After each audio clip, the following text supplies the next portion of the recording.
So hurricanes definitely are one of those things that many people who are considering living in Orlando, Florida are concerned about. And many just want to know, are they really that bad? I mean, what kind of damage are they causing? Are they flooding neighborhoods?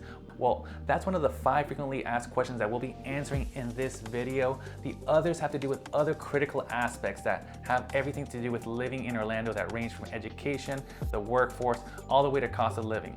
With that in mind, let's go ahead and hop into our first frequently asked question. So what's the climate actually like here in Orlando? Well, like I mentioned at the beginning, hurricanes are a major concern and they are a major aspect to living in Orlando. But here's the thing, I mean, many people might think that, we're getting hit with hurricanes all the time, the weather's awful, and that's just not exactly true.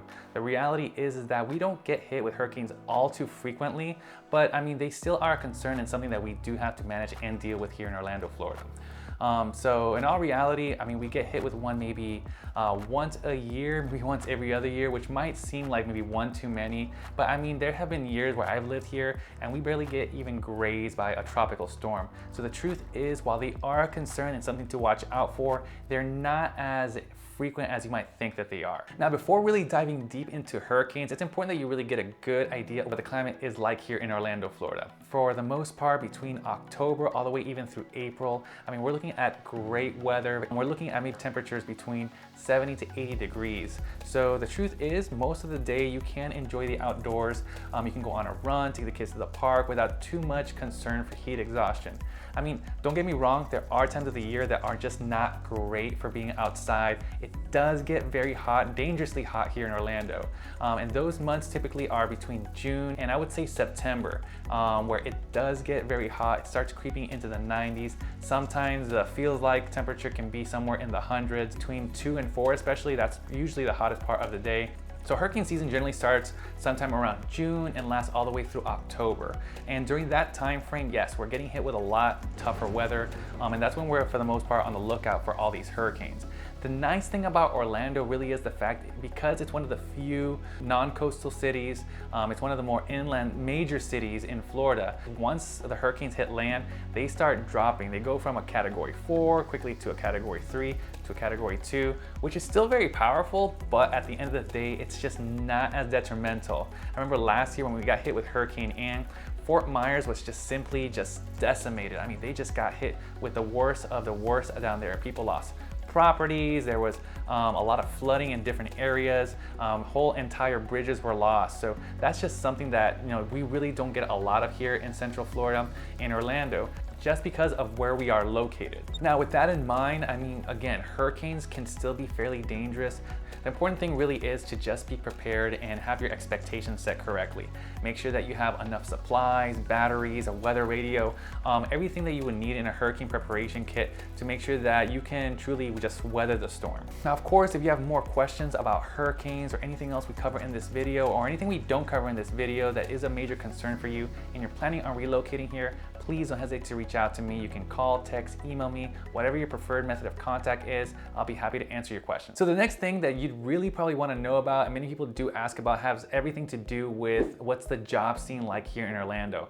And by and large, it's really going to depend what industry or what field you work in. For the most part, Central Florida and really much of Florida has a phenomenal unemployment rate. Right now, at the time of the filming of this video, we're looking at a maybe 2.6% unemployment rate, which is much better than the rest of the United States. So one of the main reasons that we have such a strong economy here has everything to do with the tourism and hospitality industry that we have. And it should make sense because, I mean, we are a major tourist destination. We get people coming in not just from outside of Orlando, not just from outside of Florida, but even outside the US. And all that money that comes here really does help fuel our economy. I mean, just the theme parks alone are a major employer. That aside, I mean, we also have many hotels, many restaurants. I mean, there is simply a lot to do here when it comes to tourism. So if you do work in tourism, or you wanted to make some kind of transition, or even just needed a job in between jobs, you're probably gonna be able to easily find one with tourism and hospitality. So another major employer here in Orlando is the healthcare industry. I mean, with all the people that have been moving to Central Florida, moving to Orlando, I mean, the demand for healthcare has just continued to grow year over year, and so has the demand for healthcare workers. And one of the things that I always notice around here are how many advertisements, whether it's on the TV or whether it's on social media, I mean, they're always advertising for people to come work over in the healthcare industry. Two of the major employers here when it comes to healthcare include Advent Health and Orlando Health, and that's not including all the smaller private practice that we have around the area and all the other urgent cares that we have in the area. Another major employer in Orlando is also the public school system, and there really is a high demand for both teachers and support staff in the area. So that's something to consider if you have an education background, or maybe even if you don't. I mean, right now things have gotten not necessarily bad, but there has been such a high demand for teachers and again, just some of that educational support staff that they actually take people that are from outside of field to come teach in the classroom. I mean, all you really do need is a 4-year degree. There is some certification process that you have to go through and get a temporary license. However, you still can find a job fairly easily in just that one sector because of the demand. Now, these are just some of the major employers here in Central Florida where you could most likely plug right into if you're planning on moving down here and don't have a secure job yet. But the truth is that these are just a few of some of the many different areas that you could work in, and a lot of that has to do with our strong economy in Orlando. Now, the next frequently asked question has everything to do with education, and simply what people want to know is what are some of the best public schools, or really how do we navigate the public school system? So when it comes to public schools in Orlando, I mean, they're governed at the county level. So really you'll be looking at the Orange County public school system in order to get more information about schools in the area. Now, by and large, Orange County Public Schools does receive fairly high ratings here in Florida, but you'll really want to make sure that you research each individual schools for wherever you're planning on living. So when it comes to higher education here in Orlando, students have quite a variety of options. One of them is the University of Central Florida, which has a lot of different degree options, a lot of different kinds of trainings that they offer people to get them ready for the workforce. Another one is also Valencia College, who does offer a lot of the same, usually at a lower cost. They don't have as many options, but it's also because of the fact that they're a smaller school. The nice benefit of that is the fact that you do get a smaller classroom size and also don't have to pay more for that. Now, the next frequently asked question that comes up has everything to do with recreation and entertainment here in Orlando, Florida. So living here in Orlando, Florida can be pretty exciting when it comes to recreation and entertainment options.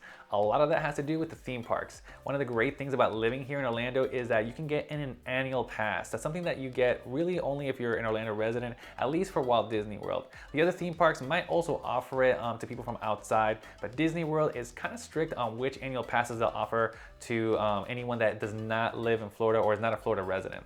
And it's pretty great because the truth is, I mean, at least when it comes to Disney World, you can get the value for them after maybe 3 visits. So if you're planning on going to Disney World maybe more than 2 or 3 times a year, you might be better off getting the annual passes.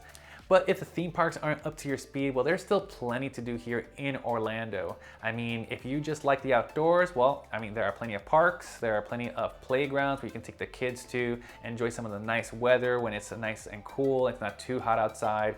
Along with that, I mean, there are plenty of small splash pads throughout the Orlando area. So if you wanted to cool off in the summer, that's an option for you. Many of the neighborhoods, I mean, they do come with some kind of pool, or like I said, a splash pad. They also have a playground. So that's something that you can enjoy. Many people do like going on long walks, going on hikes, so you can find a great variety of different trails that you could enjoy. Next up, we'll be looking at the cost of living in Orlando, Florida, which really is a major concern for a lot of people, especially if you're coming from out of state and you just simply don't know what it's going to cost to live here. So when it comes to the cost of living, here are some of the things to keep in mind. For example, one of them is the energy bill. Like I mentioned earlier, it can get very hot in Orlando, and depending on how cool you like keeping your home, that really can run up your energy bill. In fact, at least for me personally, I can talk about my own experience. There are months where I'll pay like $150 for my energy bill, but I mean, when it gets into the much hotter months, I mean, easily that could creep up into the 200s, maybe even $250. So, and another expected cost that people don't realize that could play a major factor in the cost of living here is your water bill. I mean, here in Florida, it does get very hot in the summer, which could end up killing your grass. And HOAs here are kind of picky on how your grass looks. If it looks way off and dead, they're gonna send you a letter and might even fine you. So that's why it's very important to make sure that you try to keep a healthy lawn, or as healthy as possible, which could really run your water bill up, and especially in the summer.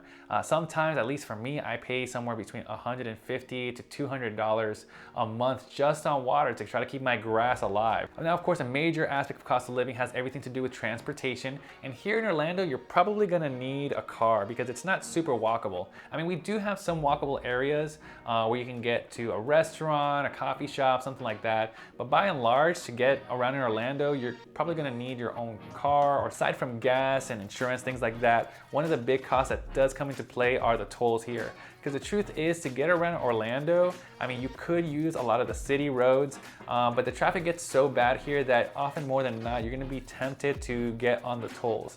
And if you do get on the tolls and if you use them frequently, I remember at one point I was paying easily anywhere between $150, $200 a month just for tolls. So that's something that you may want to consider here in Orlando when it comes to the cost of living. Now let's talk about housing costs, because I think that's one of the big things that tends to be on many people's mind is how much is it going to cost for me to pay my month to month when it comes to where I live.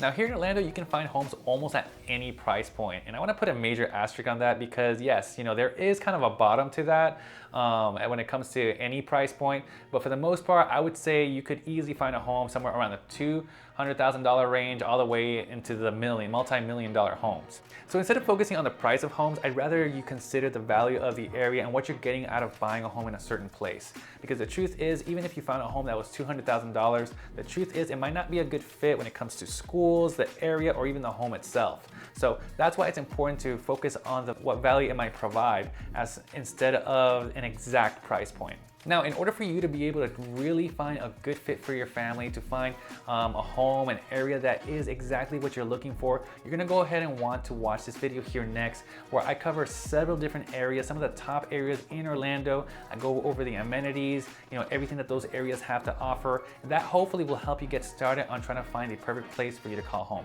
Thanks so much for watching.